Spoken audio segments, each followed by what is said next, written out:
అయితే నీ క్వశ్చన్ అంటే అంతకుముందు రియల్ ఎస్టేట్లో కొద్దిగా లేడీస్ దాదాగిరి అసలు లేరు.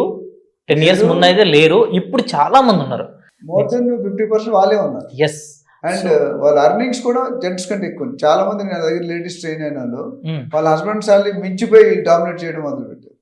ఓకే. నేను కూడా రీసెంట్గా ఒక ఆవిడతో ఇంటర్వ్యూ చేశాను సార్. మన ఛానల్లో వీడియో ఆల్రెడీ ఉంది. వరలక్ష్మి గారు అని చెప్పి. తను ఒక 6-7 ఇయర్స్ ముందు రియల్ ఎస్టేట్ రంగంలో వచ్చి ఎవరో చెప్తే చేసుకోమ్మా బాగుంటుంది అంటే అసలు ఎటువంటి నాలెడ్జ్ లేదు, చదువు అసలు లేదు. అలాంటి ఆవిడ స్టార్ట్ చేసిన తర్వాత మెల్లిమెల్లిగా ఈ రేంజ్కి వెళ్ళారండి. ఇప్పుడు హైదరాబాద్లో ఆవిడకి సొంత ఇల్లు ఉన్నాయి. ఆవిడ ఓన్గా ఒక ప్రాజెక్ట్ స్టార్ట్ చేశారు. ఆవిడ కింద చాలామంది ఎంప్లాయీస్ పనిచేస్తున్నారు.